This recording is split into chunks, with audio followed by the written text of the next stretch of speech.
It started with a shadow that shouldn't have been there, a solitary figure just beyond the frost-covered fence, standing motionless in the half-light of a bitter Wyoming morning.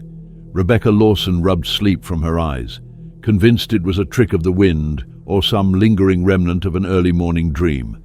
But when she stepped out onto the porch, mug of black coffee steaming between her hands, there it was, a Palomino Mustang, golden coat gleaming like polished copper, its mane catching the breeze in long, silken waves, and most striking of all, a pair of blue eyes that pierced the cold with an intensity that stopped Rebecca in her tracks. It stood still, unafraid, watching her, as though it had come for a reason. Rebecca wasn't easily shaken. She'd spent 12 years tracking wolves through the Rocky Mountains, crawling through tundra, blizzards, and silence. She'd looked grizzlies in the eye, documented cougar scat with the calm of a medic in triage, and handled more than her share of skeptics who called her work a waste of grant money. But this was different. Mustangs didn't behave this way. Wild horses didn't seek out humans, let alone hold their ground within 50 feet of a ranch house. They especially didn't look at you like they knew you. The horse didn't move. It didn't run or flinch or shift its weight in that nervous way wild animals do when they're ready to bolt. It just stood there, head high, posture regal, eyes locked onto hers. Rebecca set her mug down slowly on the porch rail and took one cautious step forward. The horse's ears twitched, but still it stayed. A second step, then a third. Still nothing. When she reached the bottom step, her breath visible in the icy air, the Mustang finally moved, just one step backward, then turned its head toward the tree line before looking back at her. The logical part of Rebecca's mind, the part that had earned her 2 graduate degrees and several federal research contracts, told her to chalk it up to coincidence. The land bordered federal wilderness. It wasn't unusual to see deer, elk, even the occasional bear. A Mustang separated from its herd could easily wander onto private land, especially with snow thinning out their food sources. But even as she told herself all the rational reasons, she couldn't tear her gaze from those eyes. Horses don't have blue eyes. Not that blue, not ice water through glass blue, and not set in a face so eerily calm. The next morning, the Mustang returned, and the morning after that. By the 5th consecutive day, Rebecca was no longer pretending this was normal. She'd left a bucket of water near the fence, thinking maybe the horse was simply dehydrated or lonely. But it never drank, never came close enough. It just waited, same spot, same time, same steady gaze. She'd taken to watching it from the kitchen window, each time half hoping it wouldn't be there.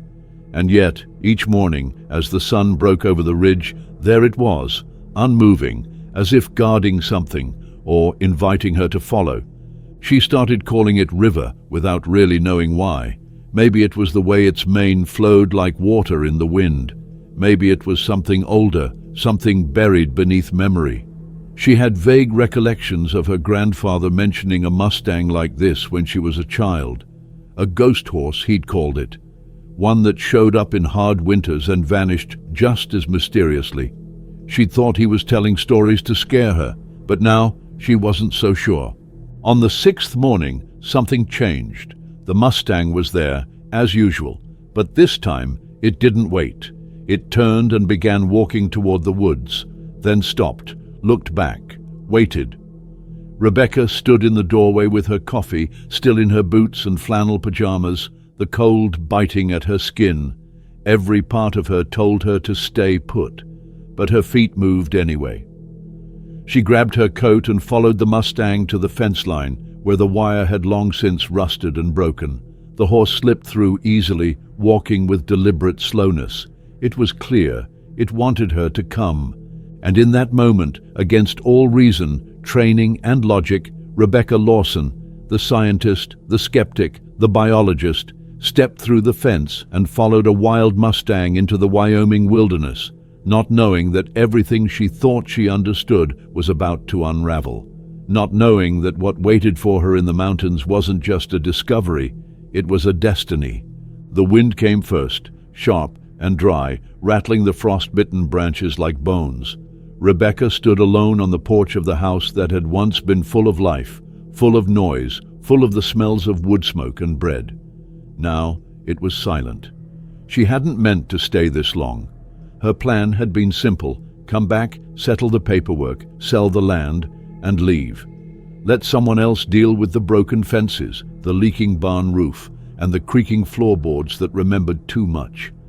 She had a job waiting for her back in Montana, a team, a field study, logic, order, control. But the Palomino had changed everything. And it wasn't just the Mustang that haunted her. It was the feeling, growing stronger with each passing day, that she had come home not to end something, but to begin. It had been 3 weeks since they buried Albert Lawson on the hill above Singing Creek. The funeral had been sparse: old neighbors, a few ranch hands, the sheriff. No choir, no fanfare. Just a man returning to the land he had spent his life protecting. Rebecca hadn't cried at the funeral. She'd barely spoken. Not out of coldness, but because the grief sat in her chest like a stone, too heavy to move. Albert hadn't just been her grandfather, he'd been her last real connection to this place, to her roots, to the version of herself she'd left behind when she chose a life of science over ranching and stories. Inside the house, time had paused. Dust coated every surface. His coat still hung by the door, his boots lined up neatly beneath it. On the mantel above the cold fireplace sat a photograph of a younger Albert, standing beside a horse Rebecca didn't recognize. The photo was old, its edges curled, its colors faded, but what caught her attention was the horse's eyes. Pale, blue, striking. A chill ran down her spine. Could it be the same Mustang? She picked up the photo and studied it closer. There was no caption, no date, just a captured moment, quiet and forgotten, now demanding to be remembered. Her evenings had become a routine of unboxing his belongings, drawers full of maps, old letters and journals with entries in tiny, precise handwriting. At first, she had skimmed them, looking for bank statements or land records. But as the days passed, she found herself reading more closely. The journals weren't just records of a rancher's chores or livestock counts.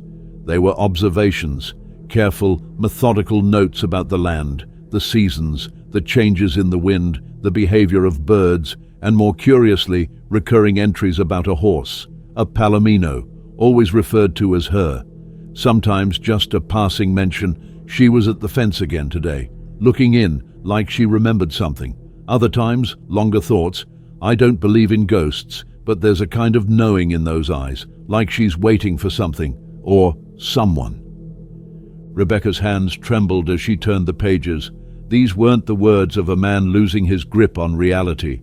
They were the words of someone who'd seen too much to explain and had stopped trying to force it to fit within logic. Albert Lawson, the man who taught her how to read animal tracks and dig irrigation trenches, had been guarding a secret, one she was now tangled in, whether she wanted to be or not. That evening, as the sun burned low over the ridge and cast long shadows across the dry grass, Rebecca made her way to the barn.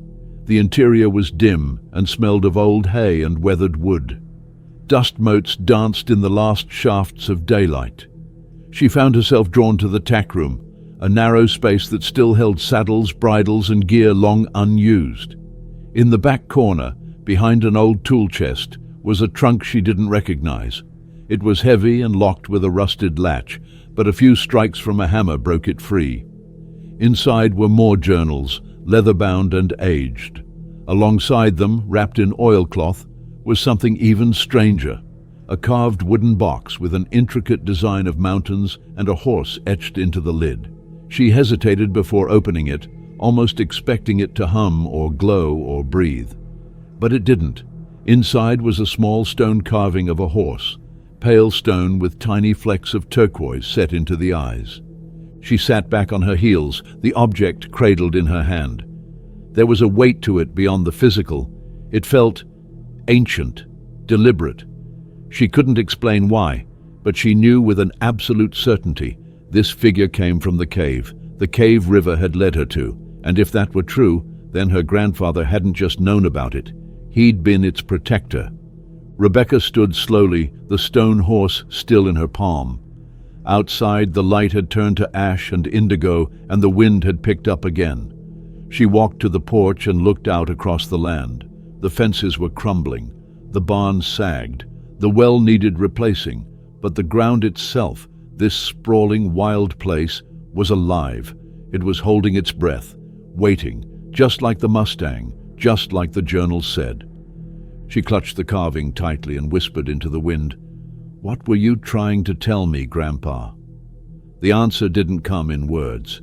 It came in the silence, in the deepening night, in the sense that she wasn't alone. The next morning, she knew what she had to do.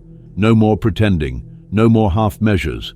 She would follow the trail, follow the horse, follow the truth, wherever it led. The morning of the 6th day brought a different kind of silence, one that pressed against Rebecca's chest like a weight. It wasn't the quiet of snow or the stillness of early dawn. It was an expectant kind of hush, the kind that seems to settle just before something breaks open. She stood at the window of the old kitchen, hands wrapped around a chipped coffee mug, watching the pale light stretch across the pasture like hesitant fingers. Her breath fogged the glass as her eyes scanned the fence line, knowing before she saw it that the Mustang would be there. And she was. Same place, same posture, that radiant coat like fire trapped in silk, those unblinking ice-blue eyes. But this time, the horse didn't stand still. She turned slowly, almost deliberately, and walked toward the trees at the edge of the property. Then stopped, looked back, waited. Rebecca's heart began to pound, not with fear, but with a strange, pulsing certainty. She was being called. She couldn't say how she knew, but she did. The feeling was as visceral as hunger, as undeniable as gravity. She set down her mug and grabbed her coat, barely noticing the cold as she stepped off the porch and crossed the brittle grass. Her boots crunched across patches of frost as she made her way toward the broken section of fence, the one River always appeared beside, the one her grandfather had never repaired, even though he'd fixed every other one on the property. She remembered that now, how he'd always said, "Some things are meant to stay open." At the time, she thought it was nonsense. Now, she wasn't so sure. River waited just beyond the fence, her body still as stone, her breath curling in the frigid air. Rebecca stepped through the gap in the wire, brushing against the weather-worn post. The horse turned and walked a few paces, then stopped again, glancing back as if to say, "Keep up." Rebecca hesitated, the old instinct screaming at her, "Don't follow wild animals, stay on known trails, bring gear, tell someone where you're going." But the logic that had once guided her felt like a map drawn for another country. She followed. The trees swallowed her quickly. The trail was barely a trail at all, just a faint winding through towering lodgepole pines and thick clusters of sagebrush. The Mustang moved with quiet precision, never hurried, always a few steps ahead, occasionally turning to ensure Rebecca was close behind. There was no trail marker, no path she would have noticed on her own, and certainly no human footprints. Just River, weaving through the wilderness as if she knew exactly where she was going. The deeper they went, the quieter it became. No birdsong, no wind, just the sound of her own breath and the distant, steady rhythm of hooves pressing into the earth. The terrain shifted subtly as they climbed, the incline gradual but persistent. Rebecca's muscles began to burn beneath her coat, her breath growing short, sweat prickling along her spine despite the cold. She didn't ask how far they were going or when they'd get there. She just kept walking. Time bent around her. An hour might have passed, or 2 or 10. The forest thickened and thinned, light shifted through the trees, and then suddenly the canopy opened. River had stopped near the edge of a narrow ravine nestled in a fold of the mountains. The air here was different, cooler, heavier, carrying with it the scent of something old, something that had not seen sunlight in a long time. Rebecca stepped up beside the Mustang and took in the view. Rugged cliffs rose on either side, the rock face streaked with lichen and time. Sagebrush and scrub pine clung to cracks in the stone, and somewhere below she heard the faint trickle of water. River moved again, circling along the base of the cliff until she reached a sagging patch of brush, which she pawed at with one hoof. Dust and dirt shifted, revealing a narrow crevice in the stone, so small it was nearly invisible unless you were looking for it. Rebecca approached slowly, pushing aside the scrub. It wasn't a crack in the rock, it was an entrance, just wide enough for a person to slip through sideways. Cool, stale air drifted out, brushing across her skin like a whisper. She turned to River, who stood watching her, not moving, not nudging, just waiting. "How did you know this was here?" she whispered, not expecting an answer. But part of her also expected something, some sign, some understanding. The Mustang gave a quiet snort, stamped the ground once, and then stepped back. The message was clear. "This is where I was leading you. The rest is yours." Rebecca took a deep breath, her fingers gripping the edge of the stone as she angled herself sideways into the passage. The space was tight, the rock cold against her shoulders, and for a few claustrophobic seconds she wasn't sure she'd make it through. Then, suddenly, the world opened. The crevice gave way to a chamber, wide, high, and utterly still. Her flashlight pierced the darkness, sweeping across the walls, illuminating ancient handprints, painted figures, symbols she didn't recognize, but somehow felt she should. The silence here was deeper than anything she'd ever experienced. It was the kind of silence that held memory, reverence, warning. She stood frozen in that cave, heart racing, every instinct alert, every thought caught between awe and fear. This was no random hole in the rock. This was a sacred place, a place that had waited, hidden, for someone to find it again, for her. Outside, the wind began to rise, whistling through the trees like a voice carried on the air. River stood at the entrance, her silhouette golden in the dim light, blue eyes gleaming like stars. And Rebecca understood in the deepest part of herself that nothing about this journey was an accident. She had been brought here, chosen, and the real journey, whatever it was, had only just begun. The first breath Rebecca took inside the cave tasted like stone, like dust and silence, and something older than language. The air was cool and unmoving, untouched by the wind she'd left behind, and as she stepped fully into the hidden chamber, she felt her boots sink slightly into centuries of undisturbed earth. The beam from her flashlight sliced across the shadows, and what it revealed stole the breath from her lungs. This wasn't just a cave. It was a vault, a sanctum, a place meant to be remembered but never disturbed. She turned slowly, letting the narrow beam sweep across the walls, and what she saw made her feel like an intruder in a cathedral of time. Paintings covered every surface, figures drawn in ochre and charcoal, their forms still vibrant despite the passage of uncountable years. There were handprints, left like signatures on the stone, some large, some small, overlapping one another like generations, reaching out to speak across the centuries. Symbols repeated across different panels, spirals, stars, horses, humans standing beside animals in poses of reverence rather than domination. At the far end of the chamber, a fire pit sat in perfect stillness, the stones blackened but unbroken, and surrounding it were relics that seemed too delicate to have survived this long.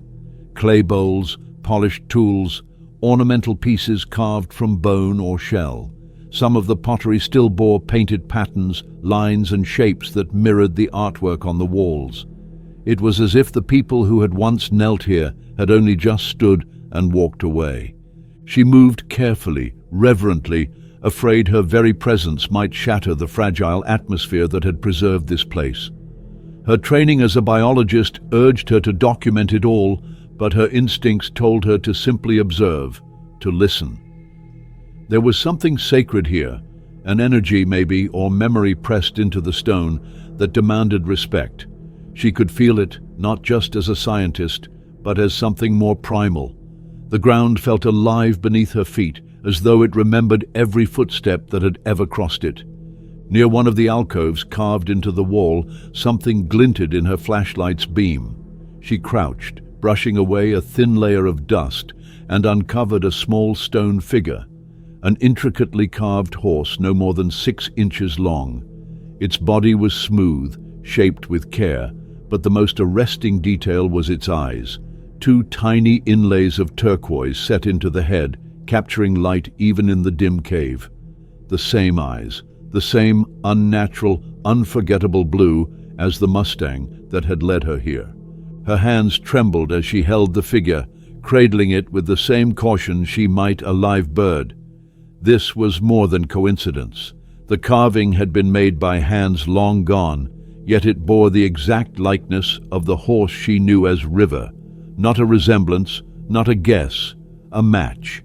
Even the pattern of the mane, the arc of the neck, the posture of movement frozen in time, everything was the same. And it had been placed here intentionally, as if waiting to be discovered.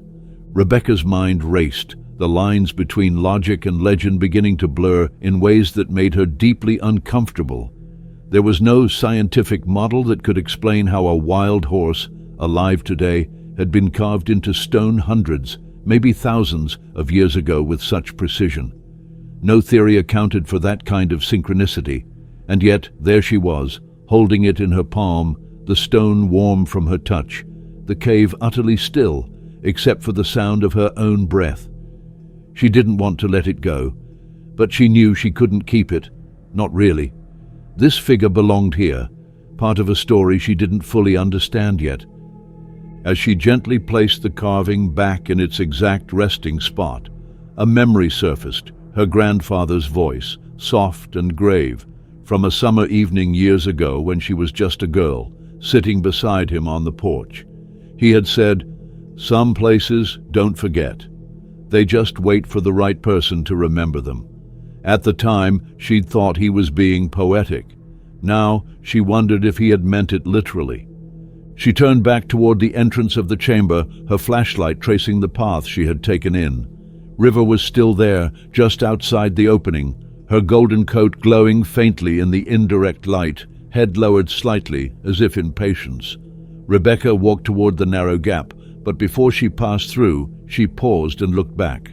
The cave felt alive behind her, not haunted, not frightening, but full of presence.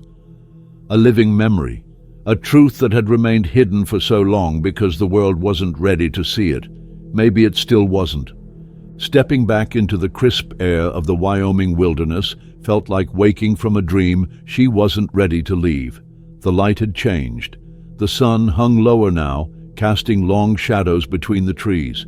River didn't move as Rebecca stepped forward, just watched with those knowing eyes. Rebecca couldn't stop herself. "You knew," she said softly. "You knew this was here. You brought me to it." The words felt strange in her mouth, like speaking to a myth. But River flicked her ears, stamped her hoof once, and turned, walking back the way they had come. No rush, no fear, just a steady, deliberate pace that invited her to follow. And she did. The walk back felt shorter, though Rebecca's legs ached and her thoughts buzzed with too much to hold. Every step echoed with the weight of what she had seen, what she had felt. Her grandfather had protected this place. The journals hinted at it. The carving confirmed it. The cave wasn't just a historical site. It was part of her family's legacy, and now, perhaps, her responsibility. As they reached the fence line once more, River stopped. She didn't cross, just stood there on the edge of wild land, watching Rebecca return to her grandfather's ranch with something new in her eyes, purpose maybe, or understanding. Rebecca turned to the horse one last time before crossing the broken wire. "Thank you," she whispered, the words as instinctive as breath. River didn't respond. She simply turned and walked back toward the trees, her mane catching the wind, vanishing into the wilderness as silently as she had appeared. Rebecca stood alone at the fence for a long time, the image of the cave seared into her mind. She knew this was only the beginning. Whatever had been hidden for generations was no longer buried, and she was no longer the outsider she had believed herself to be. The land had opened its secret to her, and secrets, once revealed, are never easily forgotten. That night, Rebecca couldn't sleep. The cave lingered in her mind, not as a fleeting curiosity, but as something that had embedded itself deep beneath her skin. Every time she closed her eyes, she saw the blue eyes of the carved horse, felt the smooth stone in her hands, saw the flicker of her flashlight as it passed over ancient art no one had laid eyes on in centuries. Her body was exhausted, her muscles aching from the hike, and the adrenaline crash that followed. But her mind wouldn't stop turning. She lay in the bed that had once belonged to her grandfather, in the room where the air still smelled faintly of pipe smoke and cedar oil, surrounded by his books, his journals, and now the overwhelming weight of his secrets. She rose before dawn, the sky still a dull wash of grey, and made her way to the kitchen. The coffee pot hissed to life as she stared blankly out the window, half expecting to see River at the fence line again, though she didn't. For the first time in days, the horse was gone, and that absence, while logical, felt wrong, like someone had stopped answering a question halfway through. With the first cup of coffee warming her hands, she sat down at the long oak table in the center of the kitchen and pulled the nearest journal toward her. It was dated 5 years ago. She flipped through the entries, scanning for any mention of the Mustang, of the cave, of anything that might confirm what she'd seen hadn't just been a hallucination or the product of too much nostalgia and too little sleep. Halfway through the book, she found a passage that made her stop cold. She returned again this morning, same time, same place, just stood there, watching. I don't know how she finds her way back after all these years. I thought maybe the bloodlines had ended, but no, it's her. Same eyes, same blaze down the nose. I could swear she knows who I am. Maybe she remembers. Maybe they don't forget. I've told Warren to keep an eye on the eastern ridge. I'm too old to hike it anymore. But if Becky ever comes home, maybe she'll see. Maybe it'll be her turn. Rebecca set the journal down slowly, heart thudding. The cave hadn't been an accident. River's appearance wasn't a coincidence. Her grandfather had known this day might come, had hoped for it, had written to her year after year, never mentioning what he was really asking her to come home for. And all the time she hadn't answered, too busy with fieldwork, too distracted by deadlines, he had waited anyway.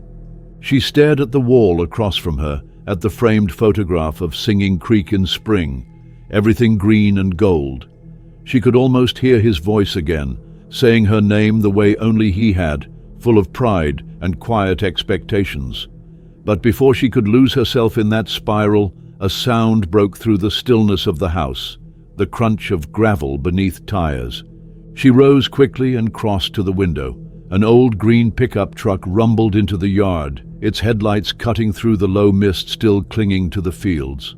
A familiar shape stepped out, lean and weathered, wearing a wide-brimmed hat that had seen better days. Warren Davis. Her grandfather's right hand for decades. She hadn't spoken to him since the funeral, though she had meant to. Now, it seemed, he'd decided the time had come. Rebecca opened the front door before he could knock. "Morning," she said, her voice hoarse from disuse and too little sleep. Warren tipped his hat in greeting. "Morning, Miss Becky. Figured I'd stop by. Got a feeling there's some things we ought to talk about." He stepped inside without waiting for an invitation, his boots leaving faint prints on the worn wooden floor. Rebecca gestured toward the kitchen. "Coffee's on." Warren took a seat at the table like it was still his morning routine, like nothing had changed. "I saw you head out into the woods yesterday," he said after a long silence, "following the Mustang." Rebecca sat across from him, watching his face. "You've seen her before." "More times than I can count," Warren said, wrapping his hands around the mug she placed in front of him. "Your grandfather called her River, same as you, I reckon." "I didn't know," she said. "I didn't know any of this." "That's how he wanted it," Warren replied. "He figured if you were meant to find out, you would. Not because someone told you, because the land showed you." Rebecca pulled one of the journals across the table and opened it to the passage she'd found earlier. "He thought I'd be the one." Warren nodded slowly. "That horse doesn't show herself to just anyone. You've got to be listening, not with your ears. Here, He tapped his chest. "River's been guiding your family a long time, back to your great-granddaddy, even further if the stories the tribe tells are true." Rebecca sat back, trying to absorb everything. "It's not just a cave, is it?" "No," Warren said simply. "It's not. That place, it's older than anything we've got words for. People lived here before maps. They left that cave behind as a kind of memory, a reminder. Some say it's sacred. Others say it's cursed.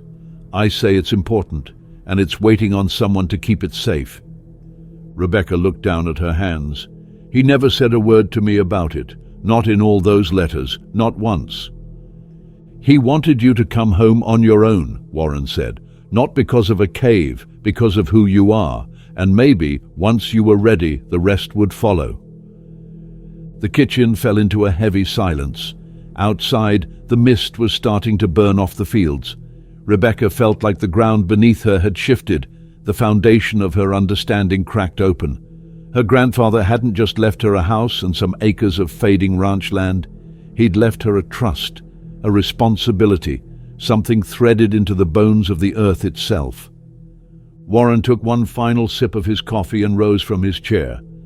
"There's more you need to know, but it'll come in time. For now, you just remember, she came for you. That horse, that cave. They don't show themselves to folks who aren't meant to see." Rebecca watched him walk out into the clearing morning light. His steps steady, his shoulders still strong despite the years. She didn't move for a long time after the door closed. She sat at the table with the journal in front of her, the smell of coffee cooling in the air, and the stone figure still tucked safely in her coat pocket. She reached for it, fingers brushing over the cool turquoise eyes.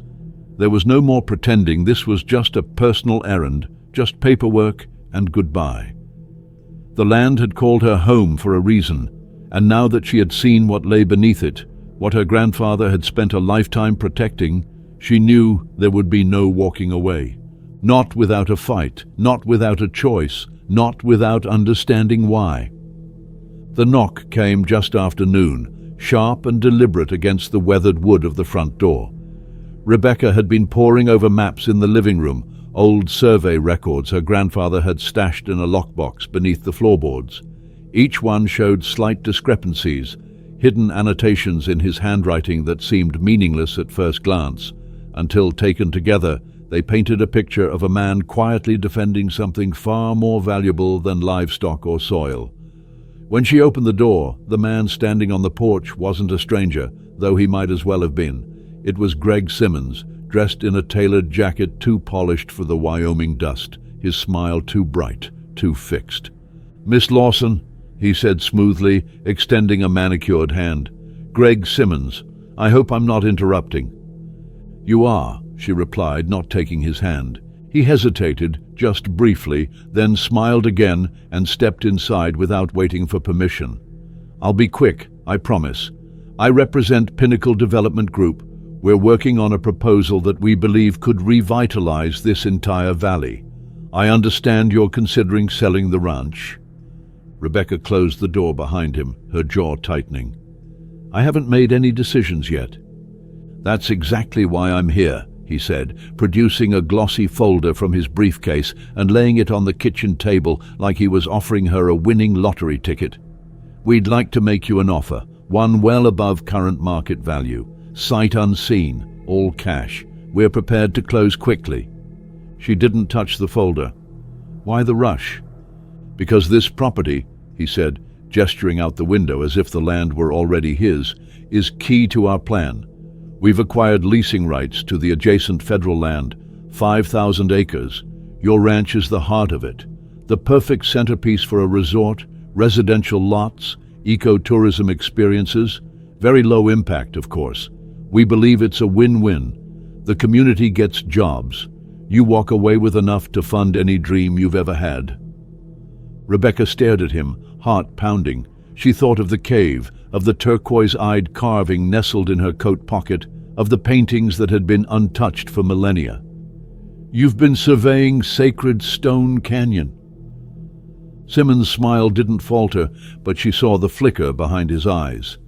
We've conducted preliminary assessments, yes. The topography is ideal. You've got natural beauty, elevation, water access. It's a gold mine of opportunity." "You mean an actual gold mine?" she asked coldly. "Or the rare earth minerals you're hoping no one notices until the bulldozers are already breaking ground?" Simmons raised an eyebrow, feigning surprise. "Minerals? I'm not sure I follow. Don't lie to me." Her voice was quiet, controlled, but it cut through the room like a knife. "I know about the cave. I've seen what's in there. You think if you get your hands on this property, you'll find a way to strip that canyon clean, but you're not getting it, not from me." For a long moment the air between them crackled with unspoken tension. Then Simmons's smile slowly faded. "Miss Lawson," he said, his tone now more clipped, "I'm offering you an exit. This land is going to be developed, with or without your cooperation. We can do this the easy way, or we can make it painful. Up to you." Rebecca folded her arms. "You can show yourself out." Simmons stared at her, something dark flashing behind his eyes. Then he picked up his folder, tucked it back into his briefcase, and nodded once. "You've made your position clear, but consider this. When progress knocks, it rarely waits politely at the door." When he was gone, she locked it behind him. Her hands were shaking. She returned to the table, stared at the indentation his folder had left on the wood. Her grandfather had known this day would come. He'd seen it coming years ago, and he'd laid the foundation for her to fight it, if she chose to. She didn't have long to think before another truck rumbled into the drive, this one older, its engine wheezing like an old man clearing his throat. Warren climbed out, followed by his wife Mabel, a round woman with flour-dusted jeans and kindness radiating from every line of her face. They carried a pie, because of course they did. Rebecca let them in without a word, and before long the kitchen smelled like cinnamon and coffee again. It should have felt normal. It didn't. Warren set down his coffee and got right to it. "We saw Simmons on his way out, guessing he wasn't just here for neighborly reasons." "He wants to buy the ranch," Rebecca said, "and he's not taking no for an answer." "That man's been sniffing around since your grandfather fell ill," Mabel said, her voice tight. "But Albert wouldn't even let him in the gate." "I can see why," Rebecca said. "He's not just interested in a few hiking trails and luxury cabins. He knows there's something more out there, something valuable." Warren nodded. "Your grandfather never trusted him. Neither do I." Rebecca reached into her coat and pulled out the stone carving, laying it gently on the table. "I found this in the cave." Warren stared at it, eyes softening. "Haven't seen that one in years." "You've seen this before?" He nodded. "Your grandfather showed it to me once. Said it was one of many. Said it was proof." "Proof of what?" Rebecca asked. "That the stories were true." And so they told her about the pact her great-grandfather had made with the Whispering Pines tribal elders, about the understanding that this land, especially the canyon, was not just valuable, but sacred, about the promise that no one would ever mine it, exploit it, or let outsiders desecrate what the ancestors had protected.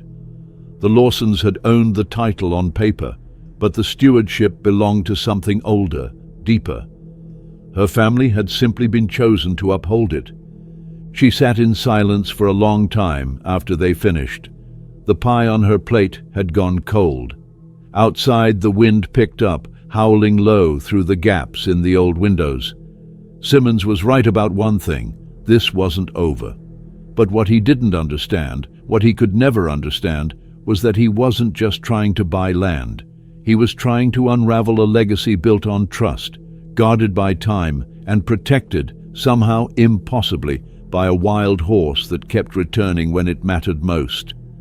Rebecca rose from the table, picked up the stone carving, and looked out toward the distant ridgeline where the trees thickened and the sky touched the earth. "If he wants a fight," she said softly, "he's going to get one." And the Mustang, watching from the edge of the forest like she always did, stood still as stone, her blue eyes gleaming in the last light of day. Rebecca had no choice but to face the inevitable. The decision wasn't just about the ranch or the money or even the land itself. It was about something far deeper, something that had been buried beneath layers of time and tradition, waiting for someone to acknowledge it. Her grandfather had passed the mantle to her, but the responsibility felt too vast to carry alone. That evening, after Warren and Mabel had left, she sat alone in the living room staring at the old photograph of her grandfather and his tribal allies, the Whispering Pines elders. Their faces were weathered, their expressions solemn, yet their eyes held a wisdom that reached beyond generations. Albert Lawson had been their guardian, just as his father had been before him, and now it seemed that role had been passed on to her. But what did it really mean to be a guardian? And why had she, of all people, been chosen? She had spent her life studying wildlife, writing papers, conducting research in remote corners of the world. She wasn't a protector of sacred land, and yet, as the weight of her family's history settled around her, she knew that the Mustang, the Palomino with the sapphire eyes, had led her here for a reason. This land chose me, she thought, not for the first time. It wasn't the land she had planned to leave behind. It was the one she was supposed to protect. She stood, her legs stiff from sitting too long, and moved toward the window. The wind had shifted, rustling the last of the autumn leaves, and the darkening sky stretched wide and empty. She could feel River out there, somewhere, watching. The Mustang had never left her. Even when Rebecca had tried to run from her past, from the legacy of the land, the horse had always been there, silent, constant, waiting. The land had been waiting too, patiently, as though it understood what was coming next. The next morning, she couldn't ignore it any longer. She needed to speak with someone who could help her make sense of the path that had opened up before her. She knew exactly who to turn to. It had been years since she'd seen him, but Sheriff Keith Palmer had always been more than just the lawman of Juniper Hills. He had been a friend to her grandfather, a confidant who had understood the deeper, unspoken ties between the land and its people. Rebecca grabbed her coat and headed out the door, the cold air biting at her cheeks as she made her way to the sheriff's office. The small town of Juniper Hills was still asleep when she arrived, the streets quiet, except for the occasional gust of wind pushing leaves along the sidewalk. The sheriff's office sat at the edge of the main street, a squat building that had seen better days. The sign hanging above the door creaked in the breeze. As she stepped inside, the smell of old coffee and paperwork filled the air. Sheriff Palmer looked up from behind his desk, his face breaking into a half-smile when he saw her. "Becky," he said, his voice warm but lined with the gravity that only time could bring. "Didn't expect to see you out this early. Something on your mind?" She nodded and took a seat across from him, careful not to make eye contact immediately. "I need your help," she said, the words feeling heavier than she'd expected. Keith Palmer studied her for a moment, his hand pausing over the papers in front of him. "I figured it was coming. Simmons is a persistent man." "I spoke with him yesterday," Rebecca replied. "He's not interested in just buying land. He's after something much more valuable." Palmer leaned back in his chair, his eyes narrowing. "He's got his eyes on that canyon, doesn't he?" Rebecca nodded. "And he knows about the minerals, the rare earth elements buried in the mountains. He's been surveying the area for months." "Thought so," Palmer muttered. "Can't say I'm surprised. That land has always attracted attention, ever since your great-grandfather first laid claim to it. Folks like Simmons, they think they can just come in and take whatever they want, but they don't understand what they're messing with." Rebecca's throat tightened. "What do you mean?" Palmer paused, studying her carefully. "Your grandfather was more than just a rancher, Becky. He had a promise to keep, one made a long time ago with the elders of the Whispering Pines tribe. That canyon, that land, it's sacred, more than just the minerals buried in the soil. It's the history of the people who lived here long before any of us. Your grandfather swore to protect it, and he did, right up until the end." Rebecca's heart pounded in her chest. She had always known that her grandfather had been a man of principles, but hearing it so plainly, so definitively, made her realize just how much he had carried on his shoulders. This wasn't just about land rights or family inheritance. It was about a promise, a covenant that had stretched across generations. Palmer continued, his voice quiet. "It's why I've been watching over this place for so many years. Not just because I'm sheriff, but because I owe your grandfather. And I owe this land.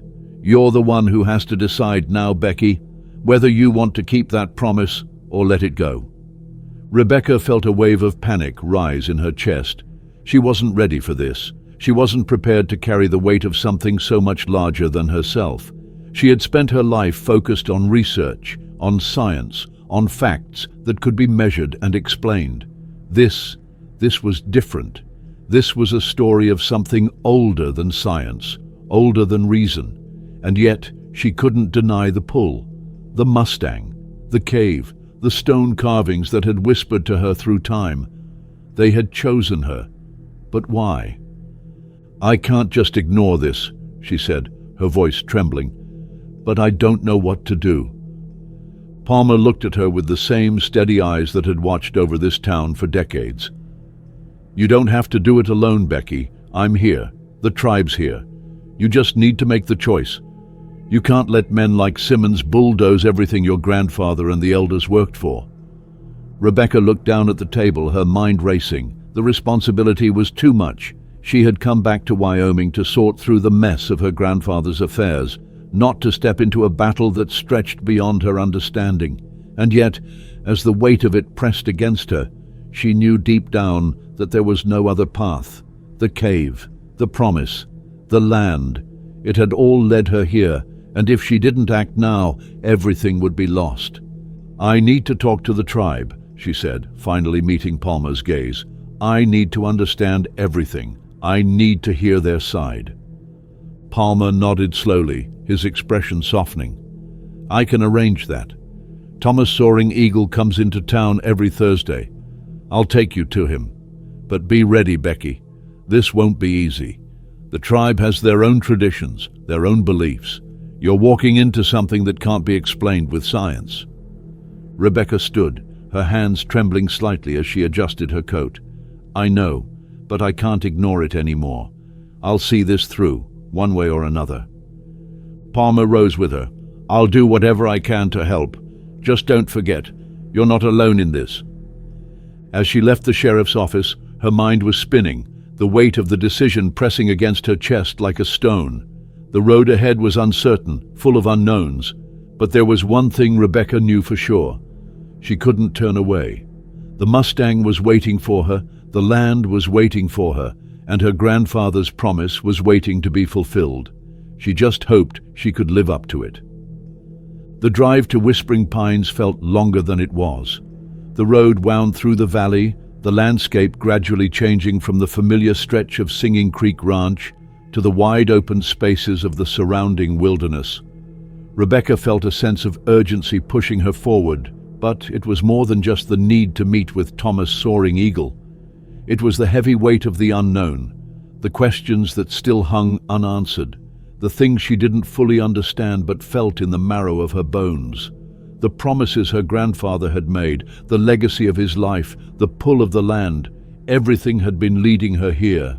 And now, here she was, crossing into the territory that her family had sworn to protect, stepping into a world that held its own rules and mysteries, its own ancient truths.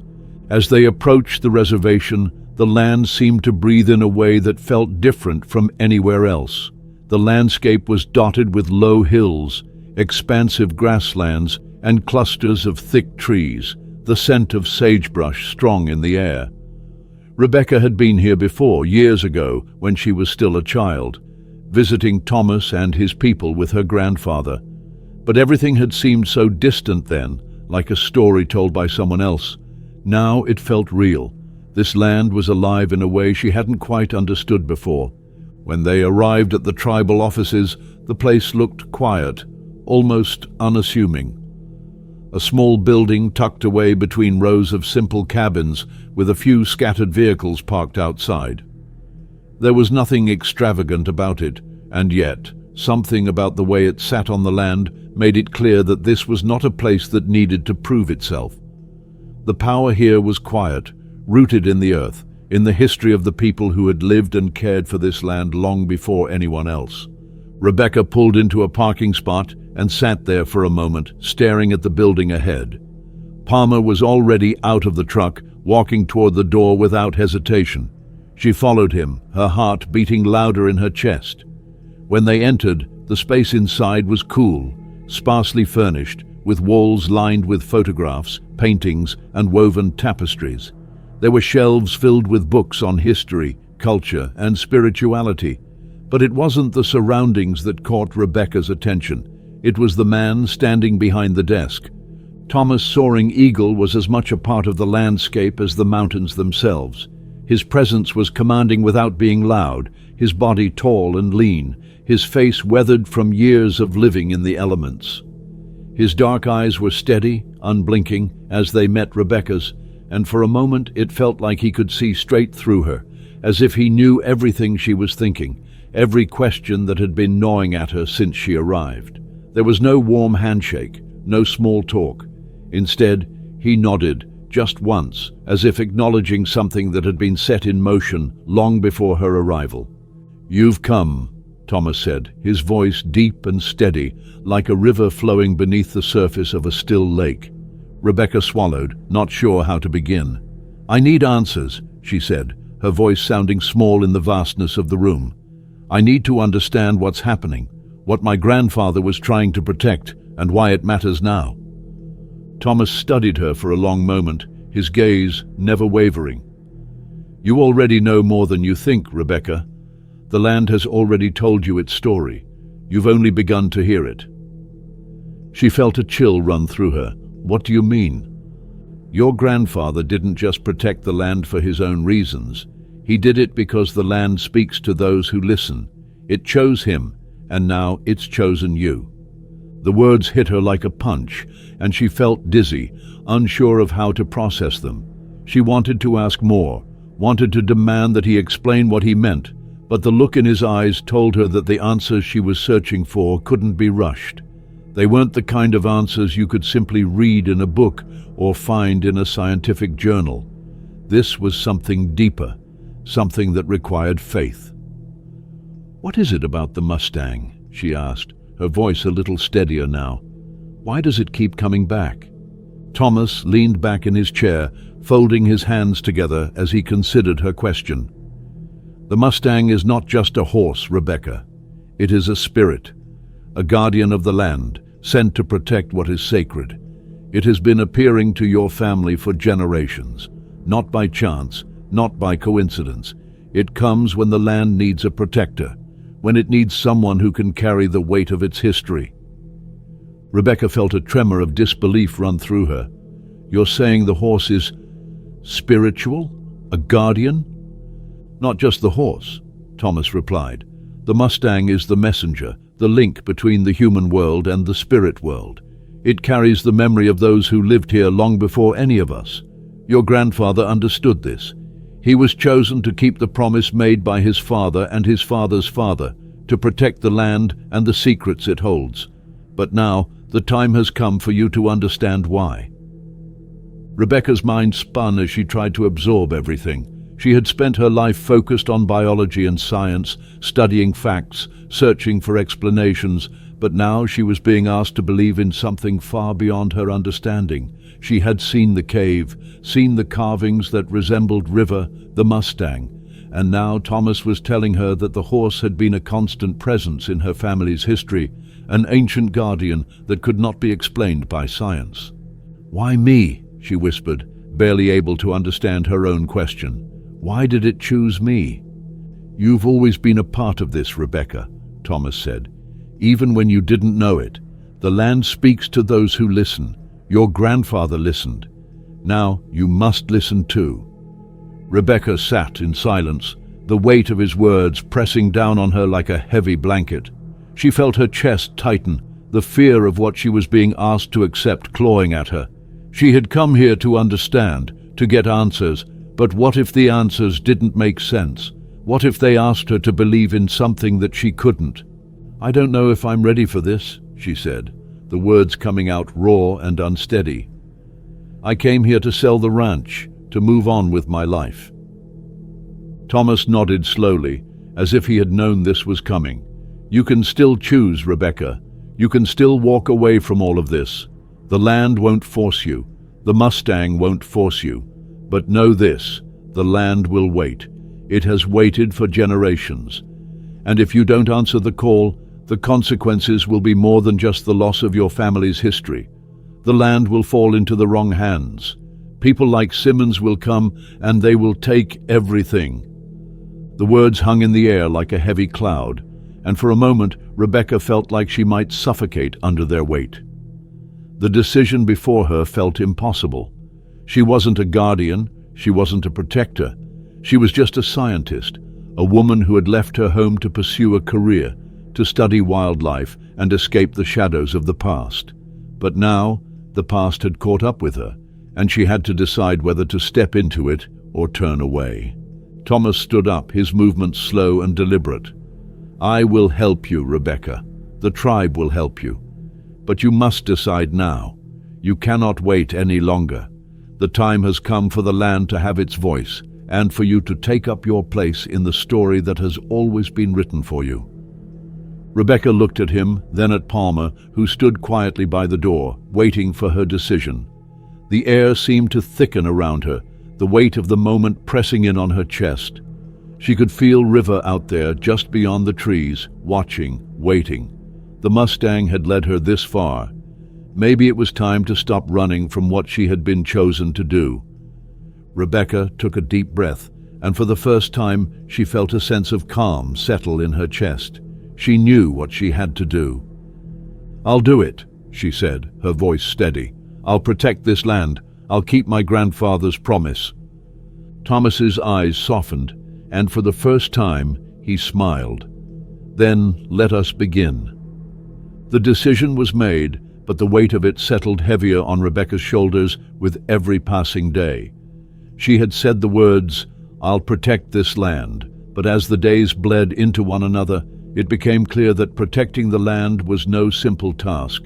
The enormity of what she had agreed to, the legacy of her family, and the ancient promise that was now hers to carry were not things that could be understood with mere determination alone. She had inherited not just a piece of property, but a responsibility that stretched across centuries, through generations of her family and countless generations of people who had walked this land long before her. The following morning, as Rebecca walked the familiar path from her grandfather's house to the barn, the world seemed quieter than usual, as if it was holding its breath. The wind had calmed, leaving only the soft rustle of leaves against the ground, the distant murmur of the creek that ran through the ranch, and the occasional chirp of a bird in the trees. She had come to know this place so well over the years. Each stone, each tree, each fence post had become a part of her. And yet, the land felt different now. It wasn't just her home anymore. It was something deeper, something that had always been hers to protect, even if she had never realized it before. The Mustang's eyes, burning blue with the weight of unspoken knowledge, had led her to this understanding, and now, like the Mustang, the land was waiting for her to act. The sun was barely peeking over the horizon as she reached the barn. The place where her grandfather had once spent hours tending to his horses now stood silent, the weathered wood of the barn creaking in the stillness. But it was more than just the barn that called to her. It was the land itself, the vast rolling fields that stretched out before her, the hills that rose into the distance, where sacred Stone Canyon lay hidden, its secrets still buried beneath layers of history. Rebecca's hands gripped the barn door tightly as she stepped inside, her boots crunching against the old hay scattered across the floor. The horses were already up and waiting, their breath misting in the early morning chill. She couldn't help but look over at the empty stall where her grandfather's favorite Mustang had once stood. The horse had been with him for years, a companion as much as an animal, and its absence now felt like a hole in the fabric of the ranch itself. But Rebecca knew that the Mustang's legacy was not gone. It had merely passed to another. River, the Palomino mare with the sapphire eyes, was now the guardian of this place, just as the land itself was a guardian of its secrets. Her mind was still heavy with what Thomas had told her. The Mustang wasn't just an animal, but a messenger, a spirit that had appeared to her family for generations. River was the most recent manifestation of that spirit, the protector of the land, and it was now her duty to ensure that the land remained protected. But how? How was she supposed to defend something so ancient, so powerful, against the likes of people like Simmons and his development team? She reached into her coat pocket, her fingers brushing against the small stone carving she had found in the cave. It had been with her ever since she had discovered it, the small turquoise-eyed figure tucked safely inside her jacket, a reminder of the cave's untouched history, of the promise her grandfather had made to the tribe, and of the legacy she now carried. Holding it now, her thumb tracing the delicate lines of the carved horse, she felt a surge of determination. This wasn't just a fight for the land. This was a fight for the past, for the people who had come before her, for the promises they had made to one another. And it was a fight that couldn't be lost. Rebecca left the barn and walked back to the house, where Sheriff Palmer was waiting for her on the porch. He had become more than just an ally in this fight. He had become a friend, someone who understood the depth of the situation in ways that others might not. He had seen the land evolve, had watched as the valley had changed under the pressures of development and modernity, and now he was standing at her side, ready to help her defend it. "Morning, Becky," Palmer greeted her as she stepped onto the porch. His voice was steady, the same as it had always been, but there was an edge to it now, a quiet determination that hadn't been there before. "Morning, Sheriff," she replied, taking a seat beside him. "What's the word from town?" Palmer sighed and leaned back, crossing his arms. "Greg Simmons is still pushing. He's been making phone calls all day. Word is, he's planning to bring in an outside lawyer to try and get a court order to begin preliminary surveys on the property. He's not wasting any time." Rebecca's heart sank, but she refused to let it show. "We can't let him do that." "No, we can't," Palmer agreed, his eyes narrowing. "But we've got the law on our side, and we've got the tribe behind us. Thomas Soaring Eagles made it clear. This land is sacred, and it's protected. If we can get the right paperwork filed, we'll be able to halt any development. But we need to move quickly. Once those permits are in place, it'll be harder to stop them." Rebecca nodded, her mind working in overdrive. "I've spoken to Lisa Wilson, the attorney who specializes in indigenous land rights. She's coming in this afternoon to help us file for protected status on the property, but we need more. We need evidence. We need something concrete to show that this place can't be developed." Palmer looked at her, his expression thoughtful. "I know where you're going with this. You want to go back into the cave." Rebecca didn't answer immediately, but her silence was all he needed. He was right. She couldn't simply sit back and rely on legal maneuvers. They needed to document the cave, to make sure that everything inside was properly recorded before Simmons could get his hands on it. And she needed to do it now, before the developers moved in. "We'll need to go in as soon as possible," she said finally. "I'll gather the necessary equipment, headlamps, cameras, GPS units. If we can get everything documented, we'll have irrefutable proof that this land is both historically and culturally significant. That will give us the leverage we need to stop the developers cold." Palmer nodded slowly, a quiet understanding passing between them. "I'll make sure the deputies are ready to keep an eye on the access roads. We'll make sure no one else gets through until we're done." Rebecca stood up, her pulse quickening. This was it. She was about to walk into the cave again, not as a curious visitor, but as a protector. This wasn't just about uncovering the past. It was about securing the future. She would document every painting, every artifact, every stone that had been left untouched for centuries. The cave's secrets would be preserved, and they would be the key to keeping this place safe. "I'll meet you at the truck in an hour," she said, her voice steady now, the fear replaced with a fierce resolve. "Let's make sure they don't get the chance to ruin this place."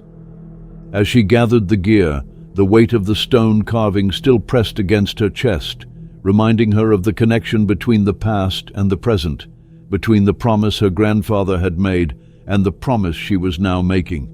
This land, this cave, this Mustang, it was all part of something bigger than her, something that had been waiting for her to understand. And now it was up to her to protect it. With a deep breath, she stepped outside, the cool air biting at her skin as she made her way to the truck. The land was waiting, the Mustang was waiting, and the legacy of her family was waiting for her to do what had always been meant for her to do, to protect it, to stand firm, and to ensure that the land and its secrets remained safe. The battle was only just beginning. The journey back to Sacred Stone Canyon felt like a pilgrimage. Each mile, each twist in the road, brought Rebecca closer to a place that was no longer just a geographical location, but a nexus of history, responsibility, and the weight of promises made long before she was born. The truck rumbled along the uneven trail, its tires kicking up dust in the early morning light as the cool air swirled around them. Rebecca sat beside Sheriff Palmer, her hands steady on the gear shift, her mind racing through everything that had led her to this moment. This was no longer just about saving a ranch or even about the land itself. It was about protecting something far more sacred, something older than time, something that was interwoven with the very identity of the people who had lived here for millennia. As they neared the entrance to the canyon, the landscape shifted subtly, like a change in the air before a storm. The trees began to thin, giving way to jagged cliffs and rocky outcroppings. The canyon, though still hidden from view, loomed in the distance like a quiet sentinel watching. Rebecca's eyes flickered to the horizon, her breath catching in her throat as she felt the pulse of the land beneath her. Sacred Stone Canyon was not just a place. It was a living, breathing entity, a space where the past and present collided, where the threads of history wove through every rock and every carving on the cave walls. "I've been out here 100 times, Palmer said, his voice low, almost reverent as he drove. But it never feels the same, not like it does now. He glanced at Rebecca, his eyes narrowing slightly. "You've got something on your shoulders, Becky, something a lot of people would never understand." Rebecca nodded, but didn't answer. There was nothing she could say to ease the weight of what she was feeling. How could she explain it to him, to anyone? The Mustang, River, had been guiding her all along, but now she understood. She had always been part of this story, part of this land. It wasn't a story she could have anticipated or even chosen, but it was hers now, and that meant she would do whatever it took to ensure its survival. As they reached the edge of the canyon, the ground beneath them seemed to hum with an ancient energy.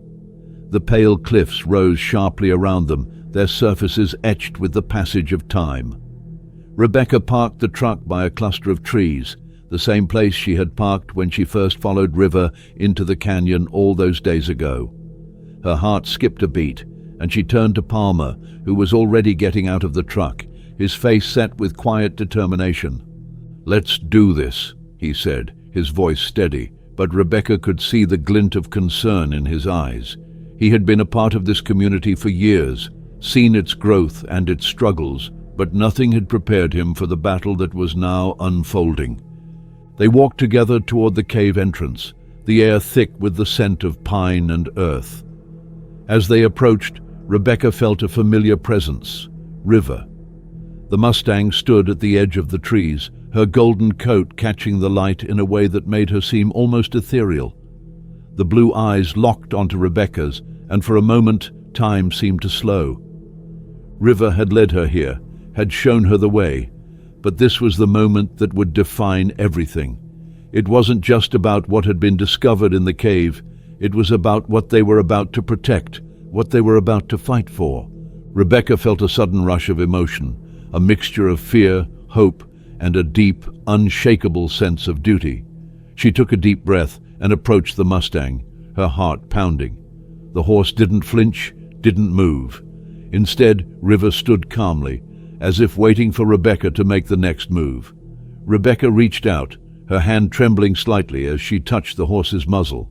The connection was instantaneous. a surge of understanding that filled her chest, radiating out from the place where her hand met the horse's skin. "This is it," Rebecca whispered.